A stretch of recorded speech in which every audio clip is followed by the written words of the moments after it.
జనదర్శిని కార్యక్రమానికి స్వాగతం. వైకేటీవీ ప్రేక్షకులందరికీను కూడా.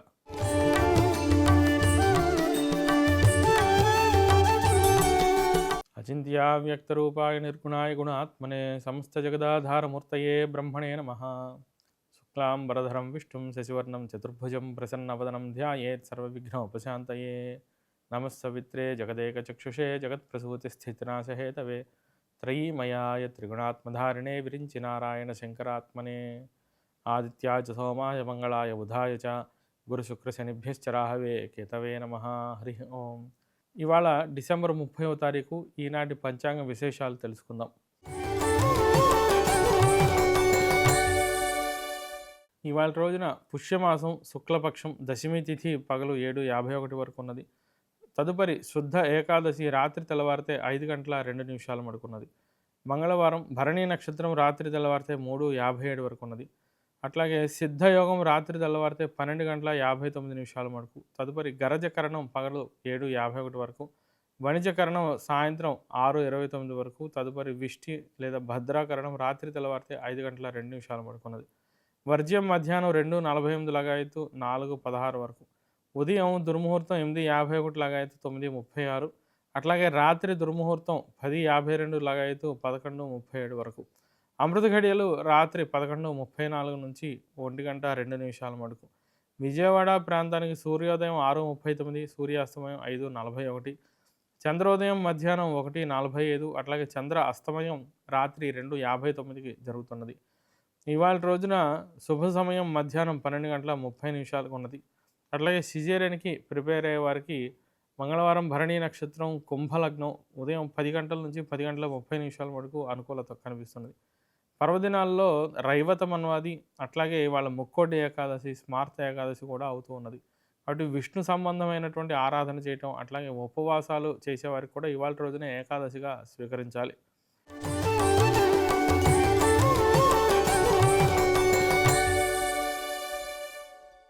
గోచారం మనం గమనిస్తే కనుక మేషరాశిలో చంద్రుడు, అట్లాగే మిథున రాశిలో గురుడు, సింహంలో కేతువు, ధనుసులో రవికుజ బుధ శుక్రులు, కుంభంలో రాహువు, మీనంలో శని సంచరిస్తూ ఉన్నారు. గోచారం రీత్యా ద్వాదశ రాశుల యొక్క ఫలితాంశాలు తెలుసుకుందాం. ముందుగా మేషరాశి. మేషరాశి వారికి జన్మంలో చంద్ర సంచారం అంతాను కూడా మంచి అనుకూలతను సూచిస్తూ ఉన్నది.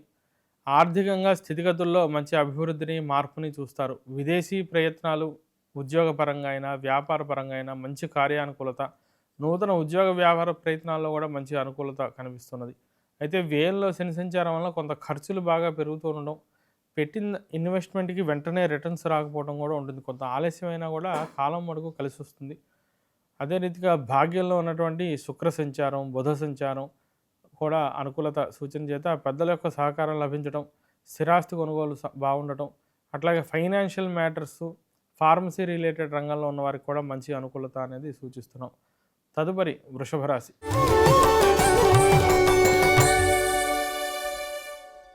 వృషభ రాశి వారికి అష్టమంలో బహుగ్రహ సంచారం వల్ల ఆరోగ్యపరంగా జాగ్రత్తలు తీసుకుంటూ ఉండాలి. ద్వితీయంలో గురుడు, లాభంలో శని, దశమంలో ఉన్నటువంటి రాహువు అనుకూలతను సూచిస్తున్నారు. ఉద్యోగ వ్యాపారాదుల్లో ఊహించినటువంటి మార్పులు చోటు చేసుకుంటూ ఉంటాయి. పెద్దల యొక్క సహకారంతో సమస్యల నుండి బయటపడుతూ ఉంటారు. ఆదాయ మార్గాలు పెంచుకోవడానికి ప్రయత్నాలు చేస్తూ ఉంటారు. ఆరోగ్య విషయంలో మనకు కొంత ఇబ్బందులు, ఇతరుల యొక్క సహకారం తీసుకుని పనిచేయవలసి రావడం, తరచూ నిరుత్సాహంగా ఉండటం, అలసిపోవడం అనేది ఉంటుంది. తదుపరి మిథున రాశి.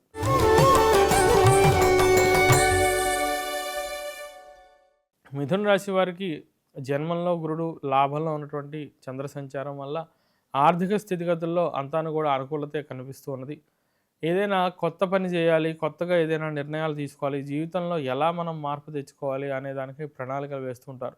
భాగస్వామ్య వ్యాపారాలు చేసేవారు, అట్లాగే జీవిత భాగస్వామితోనూ కూడా కొంత జాగ్రత్తలు పాటిస్తూ ఉండాలి. ముఖ్యంగా వాగ్వివాదాలు ఏర్పడుతూ ఉండటం, అభిప్రాయాల భేదాల వల్ల ఒక చిన్న మాట ఎంతో దూరం తీసుకెళ్ళి పంతాలకు పోవటం, మొండి వైఖరితో వ్యవహరించడం వల్ల నష్టపోవటం అనేది జరుగుతుంది. తదుపరి కర్కాటక రాశి.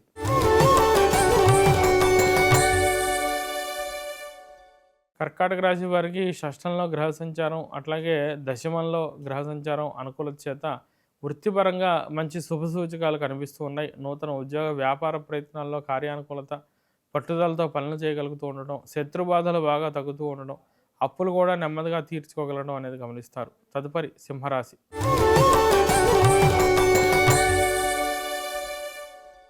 సింహరాశి వారికి జన్మంలో కేతువు, పంచమంలో శుక్రుడు మిశ్రమ ఫలితాలను సూచిస్తూ ఉన్నారు. అలాగే లాభంలో గురు సంచారం వల్ల తోటివారి యొక్క సహకారంతో ముందడుగు వేయగలుగుతూ ఉంటారు. సంతాన విషయంలో మటుకు కొంత వెనకడుగు వేయవలసి వస్తుంది. వారితో అభిప్రాయ భేదాల వల్ల లేదా వారి ఉద్యోగ విషయమో విద్యా విషయంకైనా బాగా ఖర్చు చేయవలసి రావడం, సరైనటువంటి నిర్ణయం తీసుకోలేకపోవడం అనేది గమనిస్తారు. తదుపరి కన్యా రాశి.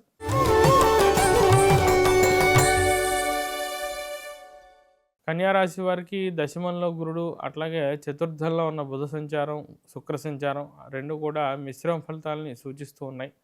భాగస్వామి వ్యాపారాలు, కొత్త ఇన్వెస్ట్మెంట్స్లో జాగ్రత్తలు పాటించాలి. దైనందినంగా చేసే కార్యక్రమాలన్నింటిలోనూ కూడా కార్యానుకూలత బాగా ఉంటూ ఉంటుంది. ఆరోగ్య విషయంలో, భోజన విషయంలో మటుకు కొంత నియమాలు పాటించడం, జాగ్రత్తలు పాటించడం అనేది మంచిది. రుణ సమస్యల నుంచి బయటపడగలుగుతారు. తదుపరి తులారాశి.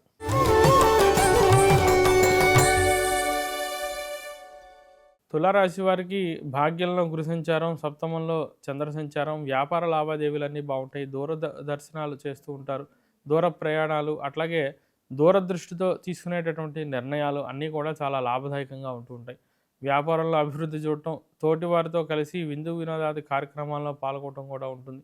ఉద్యోగం, నూతన ఉద్యోగ ప్రయత్నాలు అన్నింటిలోనూ కూడా మంచి కార్యానుకూలత. విద్యా విషయాలు అన్నీ బాగుంటాయి. విద్యా వ్యాసంగం బాగుంటుంది.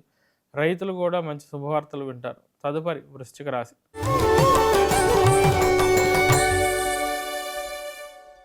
వృశ్చిక రాశి వారికి షష్టంలో చంద్ర సంచారం, అట్లాగే అష్టమంలో గురు సంచారం, ముఖ్యంగా ద్వితీయంలో శుక్ర సంచారం అంతాను కూడా మిశ్రమ వాతావరణం ఉంటూ ఉంటుంది.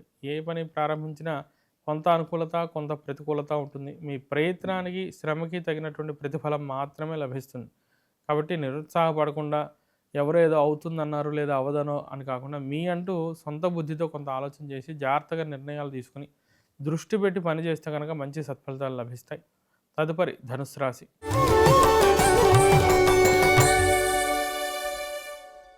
ధనుసు రాశి వారికి ఆర్థిక విషయాలు బాగుంటాయి. ఉద్యోగ వ్యాపార విషయాలు బాగుంటాయి. స్థానచలన అవకాశాలు, ట్రాన్స్ఫర్స్, అట్లాగే జీవితంలో హైక్ వచ్చే అవకాశాలు కూడా కనిపిస్తున్నాయి. పంచమంలో చంద్ర సంచారం ఇచ్చామనుకో కొంత పనులలో ఆలస్యం అవుతూ ఉండటం, ఇతరులతో కలిసి చేసే పనుల్లో తోటి వారి అభిప్రాయాలు తీసుకునే విషయాల్లో మనకు కొంత ఆలస్యాలు అవడం అనేది గమనిస్తారు. తదుపరి మకర రాశి.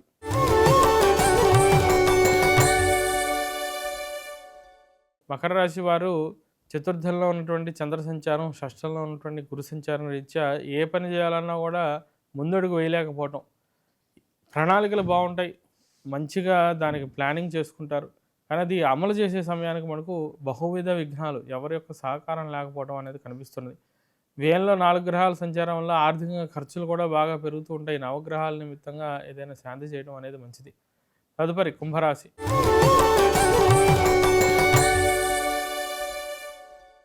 కుంభరాశి వారికి జన్మలో రాహువు, తృతీయంలో చంద్ర సంచారం, లాభంలో 4 గ్రహాలు సంచరిస్తూ ఉన్నాయండి. జీవితంలో పెను మార్పులు చోటు చేసుకోవడం, కొత్త కొత్త ప్రణాళికలు వేసుకోవడం, అంటే లైఫ్లో ఒక టర్నింగ్ పాయింట్ లాగా ఉండడం, కెరీర్లో అభివృద్ధి లేదా విద్యలో మంచి అభివృద్ధి అనేది చూస్తూ ఉంటారు. భవిష్యత్తుకై జాగ్రత్తగా ప్రణాళికలు వేసుకుని కృషి చేసినట్లయితే మంచి సత్ఫలితాలు కలుగుతాయి. తదుపరి మీనరాశి.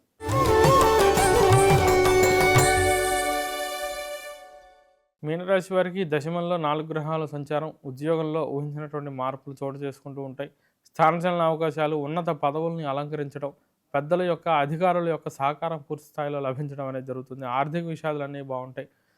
ద్వితీయంలో ఉన్నటువంటి చంద్ర సంచారం వల్ల ఆర్థిక విషయాలు, అట్లాగే స్థిరాస్తి కొనుగోలు, కోర్టు వ్యవహార అంశాలు బాగుంటాయి.